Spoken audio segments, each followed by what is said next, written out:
Welcome to Outside the Frame, a podcast for wedding industry professionals to learn how to be better humans in business and life. We're your hosts, Caitlin of Skywater Photo and Film, and Kaylin of Wandering Wildflower Films. We're here to create a supportive and meaningful space for diverse voices to discuss social and personal issues that impact wedding pros. Our hope is that collectively, we can bring more of ourselves and the things that matter to the forefront of our work in the wedding industry and give all of us the courage to focus our business around who we are and what we care about. We're so glad you're joining us. Thanks for tuning in. Hey everyone, in this episode, we're diving into a topic that is often overlooked or avoided entirely in our industry, sustainability. Today, we're joined by Hannah, the owner of Hummingbird Event Co., an event planning company in Washington State that primarily focuses on weddings and elopements. Hannah helps couples plan events that feel authentic and align with their values, while making the planning process as low stress as possible. Sustainability has been a core value of her business since launching Hummingbird Event Co. in 2020 and learning how wasteful the wedding industry can be. In addition to implementing sustainable practices in her own business and client events, she's also the co-founder of Emerald Hour, the first sustainable wedding organization in the PNW. Since launching in 2023, Emerald Hour has welcomed over 70 other wedding pros committed to making our industry less environmentally harmful. Coming from a background in the nonprofit industry, she's excited to bring a mission-oriented mindset to luxury experiences like weddings and travel, and play a small role in making them just a little bit better for the world. So welcome, Hannah. We're happy to have you. Thanks for having me. I'd love to hear a little bit about your background for anybody that doesn't already know you. What's the story behind your transition from nonprofit work into wedding planning in general? It was a very different background I came from in the nonprofit world, totally unrelated to weddings. I worked at an organization focused on Middle East foreign policy. After 8 years of working there, I was just really mentally and emotionally drained. It was just, the work is really hard. The nonprofit environment is tough. It's always a startup environment. So it was just wearing on me. But one of the few things that I did while at my job was event planning for the nonprofit, and that ended up becoming my favorite part of my job. I loved doing everything related to events, so I decided to start my own events business part-time. I balanced the two of them for a few years, which was very tricky, and then eventually I phased out my nonprofit job to work on the Hummingbird Event Co. full-time, which was also when COVID started, so more fun times. Super cool. How did that kind of influence the way that you approach things? I mean, if you were doing event planning for the nonprofit, were there certain things that you learned or things that you were able to apply from that to the wedding industry? I think just the mindset of event planning and being very detail oriented and logistical, both of those things translate very well to the wedding event industry. But, the types of events that I'm doing now compared to what I was doing then could not be more different. There's absolutely nothing they have in common other than being events that people attend that, require some level of organization and planning. So the skills definitely translated over, but I love that weddings are actually joyful events full of love and hope and optimism. I really liked the events we did at our nonprofit too, but just a totally different vibe, much more educational, strategic, often a bit stressful. So I guess that and weddings certainly have some common ground. The stress piece, definitely. Yes. What general impacts have you found that weddings currently have? If they're not sustainably minded, what are kind of the impacts that you find? I mean, the most visible impact is definitely the waste caused by weddings. There's a huge carbon footprint weddings bring related to travel, transportation, where flowers are being imported from, where food's coming from.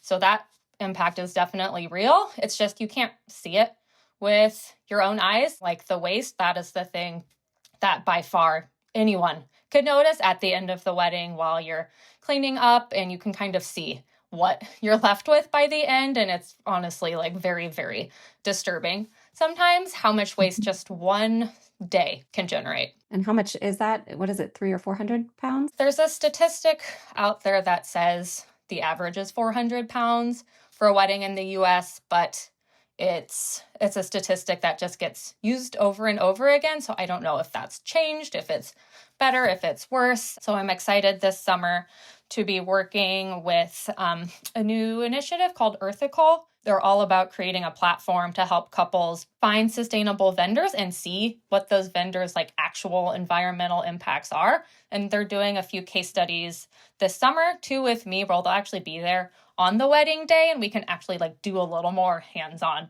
measuring. So we're hoping we can maybe come up with some type of more accurate statistic than just this one that's been used for years. And I don't even know where it originally came from.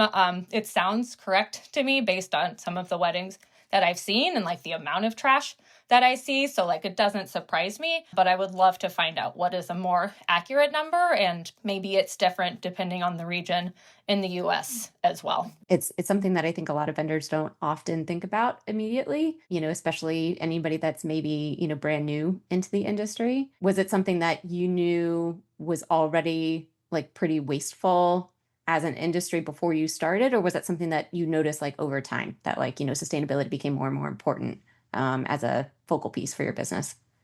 I think pretty much immediately after I started, I realized how wasteful it was with just the amount of stuff that's used like literally one time, which is why very early on I started building my own like decor inventory for couples to borrow from, because it was just like the same things being needed over and over again. And I don't want people to just keep buying crap off of Amazon every single wedding. So it was like from day one, it was very clear to me just how wasteful weddings could be.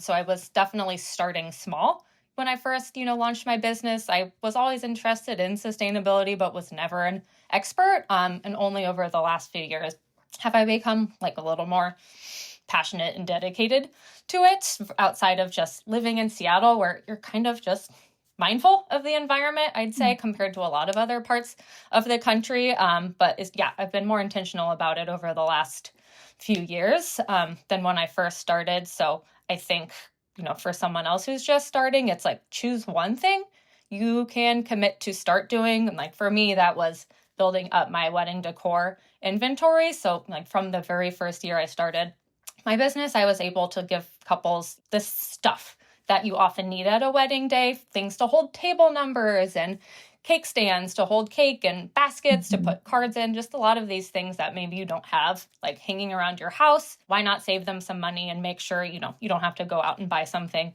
brand new that just ends up going back to Goodwill or the landfill afterwards. Seems like a simple thing to do, right? To just be like, hey, here's a couple items, or even pass it around your family. I feel like so many of us know people getting married. So it's like, oh, I have this stuff for my wedding. Like, here, let me pass it on to you. There's like a huge resale market for weddings, which is actually great. Literally just yesterday, I picked up some more votives that were all like secondhand. Some of them were from another wedding vendor. It feels pretty cool to be in a community where wedding vendors are also like always trying to sell and share and resell. Definitely makes life easier, and it saves everyone money as well, which is something that doesn't really come up. I think sustainability sounds expensive, like to have something sustainable, requires a lot of work, requires a lot of money, which is true in some cases for sure, but other times it's a lot about,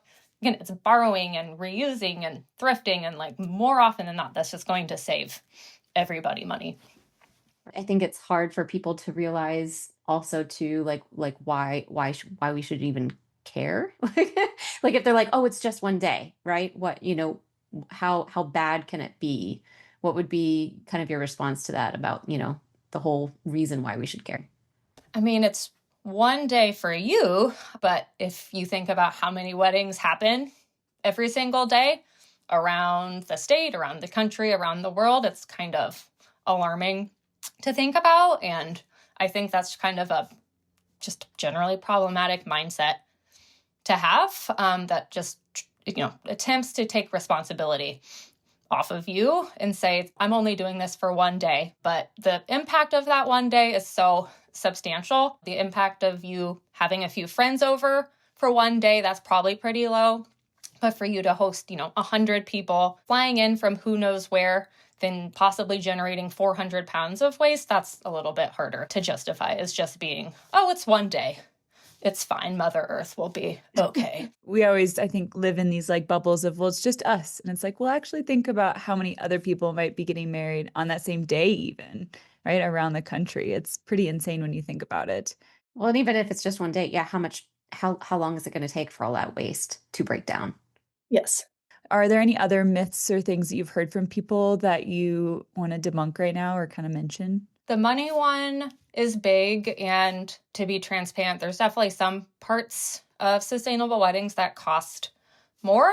Flowers, for example, often it can be more expensive to work with a sustainable floral designer because they are choosing flowers from very, specific local farms, quality flowers. They're not importing them from South America, which is where a lot of the grocery store flowers come from. And if you go shopping at the grocery store, you can see, I can buy, a dozen roses from Trader Joe's for $6. So yes, that is certainly cheaper than sourcing fresh local flowers from a farm, which is what so many of the florists in our Emerald Hour group do. So certainly parts of it can be more expensive. There's some misconception that also DIY weddings are more sustainable. I don't know exactly where that came from. Hiring an actual team of vendors who knows what they're doing can actually make a huge difference in the sustainability of a wedding day because they usually have the knowledge, the infrastructure, the resources to make the day a little less wasteful in general. Again, hiring a professional floral designer, they know what they're doing. They'll come, they'll set up your flowers, they'll properly dispose of them at the end of the night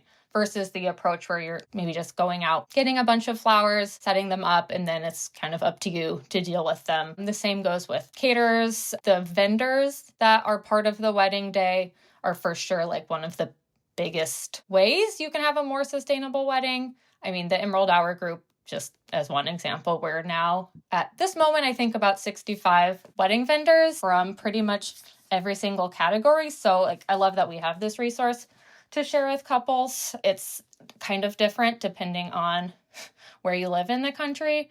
I've found and heard from friends who've gotten married in other areas, whether it's the East Coast or the South or the Midwest. It's not quite as easy to put together a team of sustainably minded vendors. So I feel pretty lucky to live where I do. And I love that couples in the Pacific Northwest have this huge assortment of wedding vendors they can work with that are already committed to making their day more sustainable. So they don't have to do all of the work to figure it out themselves. Yeah, which I'm sure is another, myth debunked, right? That sustainability has to be hard or complicated, especially if you're able to simplify that process by already having even just a handful, even if it's, a third to a half of your vendors are focused on that. I feel like it can go a long way. I'd really love to hear you also talk a little bit more about the history of Emerald Hour and how that came to be. Emerald Hour was initially came out of a conversation I had with Matt Kelly, the owner of Anchor, formerly Kingston House in Kingston. And it was really just a casual chat during COVID wedding planning where we just started discussing about our wedding grievances, mostly about how wasteful they were. And I was explaining why I started this wedding decor inventory so I could hopefully save people from having to just buy the same stuff over and over again. And Matt was really interested in that and said, I've never thought about sustainability in weddings a ton before, but this totally makes sense. Let's talk again after wedding season is over and we have time to think. And so he did reach back out at the end of that wedding season, and we just started talking about it regularly and felt that there was a gap in the Pacific Northwest, considering we knew so many wedding vendors who cared about sustainability, but there wasn't really a mechanism or organization to bring them together at all. Those conversations turned into a weekend retreat where we invited a few other sustainable wedding vendors to join us just to talk more about sustainability in weddings and what can be done, what's already being done, how we could play a role. So Emerald Hour really came out of those conversations. And then this one weekend where it was just nonstop sustainable weddings. So eventually Matt and then two other wedding vendors, Susan Celebrations for Every Season is her business. And then Marla of Marla Manis Photography. The four of us became like the key co-founders of Emerald Hour. And over many other months, we put together some semblance of an organization, which officially launched to like other humans in 2023. But it was definitely a work in progress for a while before that. Yeah. What changes have you seen in your own community since launching Emerald Hour? I've seen sustainability come up more in like Instagram posts and blog posts and conversations. That I might be a little bit biased though, because a lot of my interactions are with sustainable wedding vendors and Emerald Hour members. But I think it's been exciting to see just like more vendors becoming involved in Emerald Hour. We really had no idea how popular the group was going to be when we first launched. I think, we would have been happy to get 25 members over the course of the year. And, within the first month we launched, I think we were already at 25 members. So, and then just since then, lots of vendors have found us and just said things like, wow, like I finally feel like I found my people. And it's just been really exciting to see, again, vendors that I've never heard of, never worked with before come in and like they say they have these same values as us. And then we can go along and follow them on their journey. And like, we're always so impressed by everything all of our members are doing. And we definitely have a lot of other vendors in the Pacific Northwest aren't part of Emerald Hour, but are also talking about sustainability. So again, I don't think I can claim that's like a result of Emerald Hour, but I just hope by like having an organization we're always encouraging members to talk about sustainability. We're always sharing their posts. I just think like the more it gets out there, the more of an impact it will have. And hopefully like the more vendors we can bring into the fold. Yeah, it's super exciting to see. I am one of those vendors, also part of Emerald Hour here in Seattle. And it was really cool to be moving to a location where I stumbled across the first sustainable wedding show a year and a half ago. And it was that feeling of like, oh, I found my people. So that was just really cool. One of the things that also makes it unique are some of the resources that we've been updating recently, like the Green Swaps Guide, which we have for vendors, as well as the Green Swaps Guide for couples. There's tons of resources in that. But if you were to list, some of like the most simple, easy, impactful steps that other vendors can take to make their business more sustainable, what are the top few that come to mind? That one is tricky because it differs depending on the type of vendor that you are, for sure. Like there's some changes that are very easy to make for one category, and for others makes no sense at all, or it's actually quite complicated. So our Green Swaps Guide that we made for vendors is quite long, and that I think was a little bit inevitable because we wanted it to be comprehensive and have specific tips for every category of vendor. Right now, we're in the process of refining that guide a little bit because we want to highlight, like you said, the pieces that are the most impactful, the most important, and make it, clear to vendors. Like if they're not sure where to start, we suggest starting here. But I think the biggest thing is choosing one item. Like if you don't know where to start, don't worry that there's 15 things in here you could be doing differently or better. Just choose one thing to do differently or to start working on. So the Green Swaps Guide certainly has like a long list of ideas, but I think depending on the vendor category, the most impactful piece definitely differs. Even just some of the ones that do overlap, the only things that kind of come to mind for me are things like reducing the amount that you travel, right? If you're driving or flying a lot, like that's an easy one that hopefully a lot of vendors can do. And then also just promoting other, vendor referrals, right? And having this community of supporting each other and referring couples to other vendors that also share the same values. Yes. Yep. That's for sure. Shop local, support local. I feel like that applies to just about every category of business in life. Is like how much more of a positive impact it has to spend your money and support other vendors and businesses who are in your same geographical region instead of just buying from big name retailers and giant corporations who probably don't really need your money. And I think that's great to think about even just in our day-to-day life as well. If we're not a wedding vendor or we're a couple, like all we can do is just like shop local, think local, and just limit We had spoke to someone else and it was like reduce, reuse, recycle. And it's like first try to reduce, right? Like think about what you don't need to do, what you don't need to buy or use, and then continue on the cycle. Exactly. That's another one that applies to many categories, which again is why I love this like circular wedding economy we have in the Pacific Northwest. I know photographers who share, sometimes gear with each other or let each other borrow it or let someone try it out first before they buy it. So it's great to have a network of vendors that you can get recommendations from and just like source from within. Yeah, and it sounds like you guys are doing a great thing out in the Pacific Northwest. Are you aware of any other communities similar to Emerald Hour that are elsewhere? There's a community on Vancouver Island who's absolutely lovely. They just launched this year called the Kinder Weddings Community. They're hyper local, so it's really targeted to vendors on Vancouver Island, which I think is great. I love the idea of having local organizations. There's one called Loom that I believe is in Minneapolis. There was one in North Carolina that I don't think is active any longer. There's a few in the United Kingdom.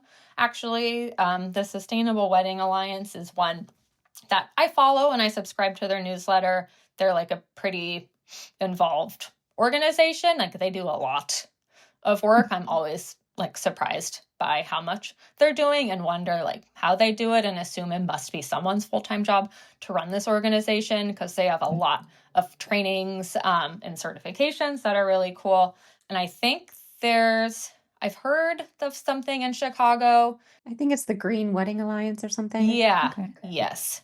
So there are a few out there, but it's kind of shocking how few there actually are. Yeah. And I feel like there's a lot of people who are sustainably minded elsewhere. They just maybe don't have quite the same community. So I think, try to find other people that are in the area and maybe eventually, if you're not in the Pacific Northwest or in these places that do already have a group, hopefully they can start popping up more and more the more people that start talking about sustainability. That was something that like we debated a ton when we first started out was where Emerald Hour should exist, because on the one hand, the more the merrier, the more sustainable vendors, the better. But on the other hand, I don't think it's as effective to have like a national organization when vendors don't actually have the chance to work together or collaborate. So like that's a huge part of our organization is community and creating connections and this whole, network of referrals, which it just would not happen if we were like too spread out.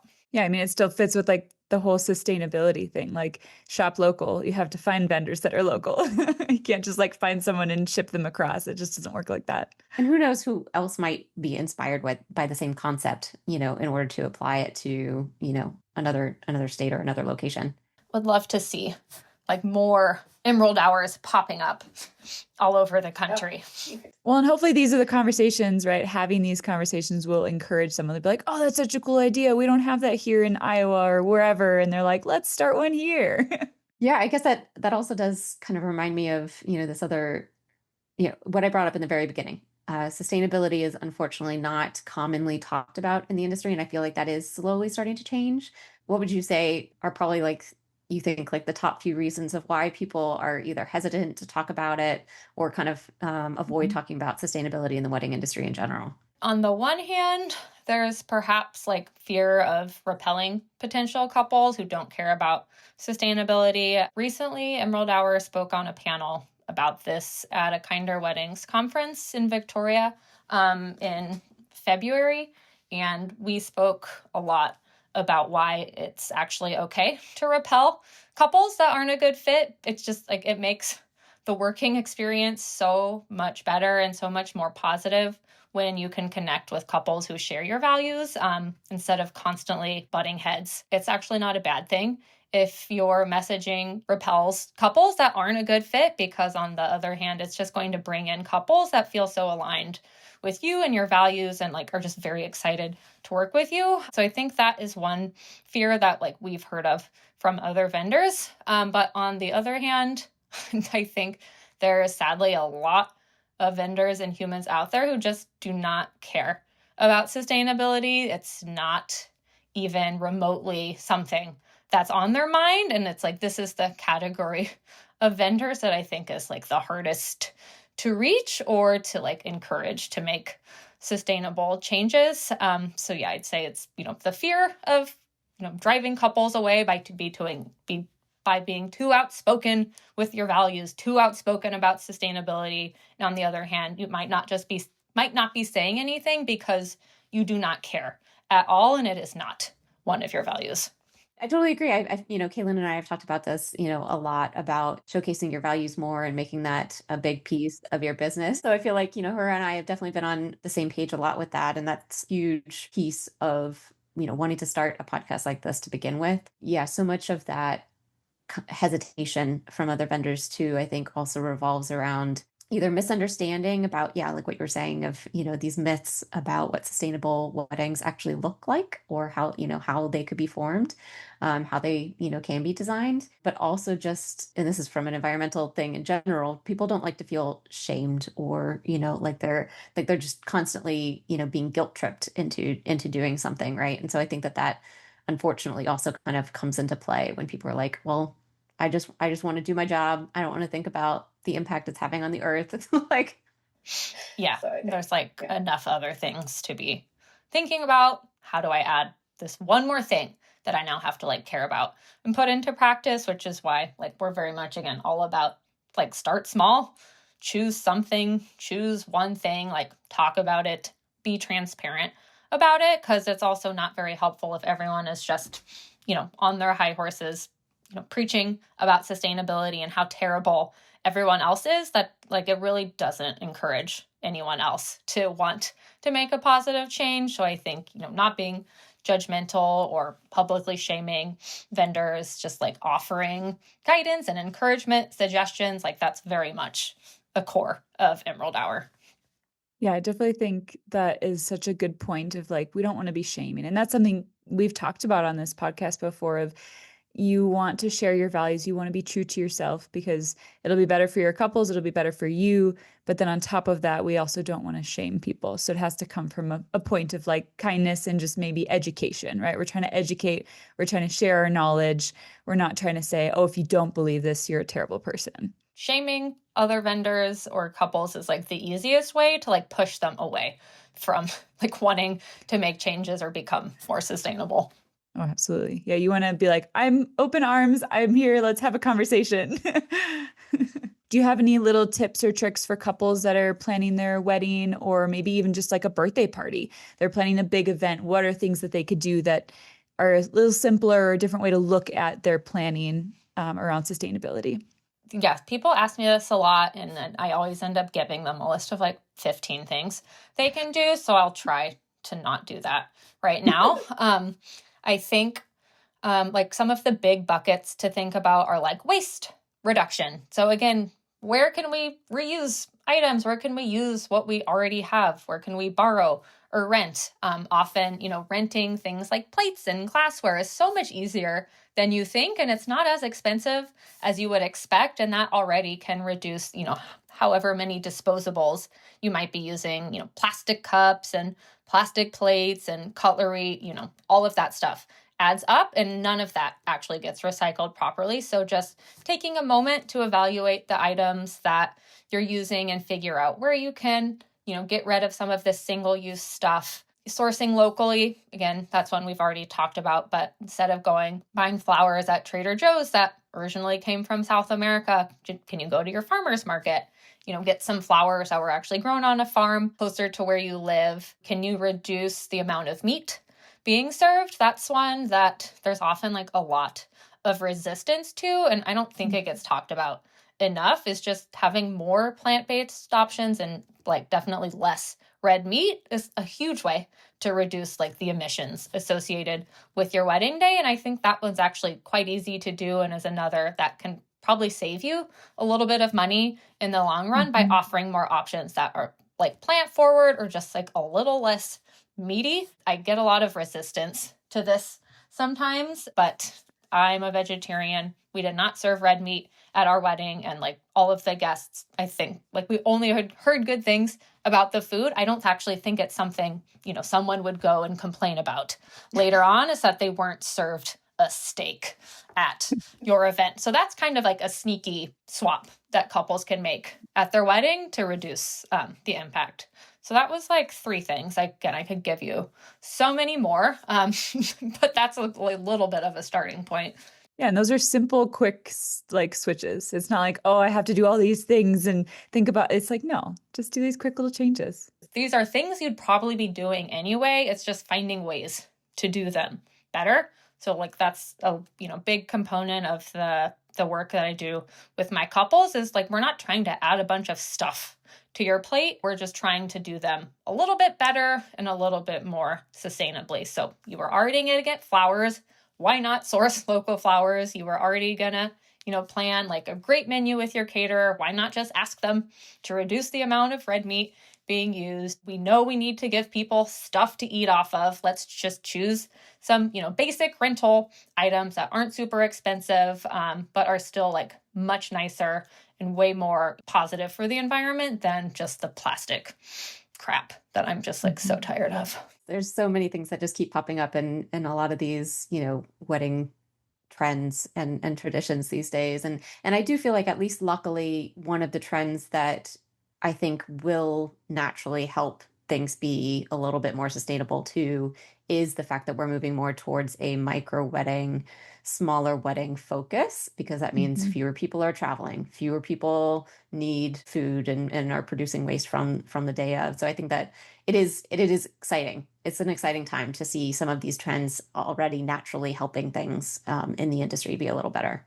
Yes, I am a big fan of the like micro weddings, intimate weddings, elopements. And that's one of those things that I feel like became really popular during COVID, maybe for other reasons. I think, we weren't gathering in huge groups for several years. So couples were forced to downsize, and then other couples started, seeing how cool it actually looked. And it's just kind of like remained a trend, which I love. So yeah, I see much fewer inquiries now for large events than I do for like smaller, more intimate events. So that is definitely something that I love. And like, I just think it's so fun for couples to create like a experience that's all about quality for their guests instead of just like quantity, the things you could provide to a group of 15 versus, what you have to provide for a group of 100 and the budget it requires. It's just so different. You can host such a lovely and comfortable event for a small group of guests that's more personal and meaningful, and it's elevated. So I am here for sure for the small wedding trend. Awesome. If there are other vendors in the Pacific Northwest region that would like to learn a little bit more about Emerald Hour, kind of tell them where you would suggest finding out more. Our website, emeraldhour.org, is where we have all of our application instructions, a link to our Green Swaps Guide. The Green Swaps Guide will always be free and available for anyone to access. This is not something you have to pay for or be a member to see. We're also on Instagram, but I would say our website is best for finding information on where to join, educational resources. I think Instagram is probably where we are easy to get a hold of. If you want to send us a message, have a question, like want to get in touch, Instagram's perfect for getting like a quicker response. Cool. And so the Green Swaps Guide is available for anybody to access, not just members, right? Yes, exactly. And hopefully this is a good starting point for anyone who's just like curious about sustainability. If you're in the Pacific Northwest, we're always excited to connect with vendors, no matter like what stage of sustainability you're in. Emerald Hour is all about education and encouragement and growth. So we're not an organization that's for the most sustainable vendors in the world. We're for vendors who want to become more sustainable, and we want to help get them there. And we're all just like learning and growing together.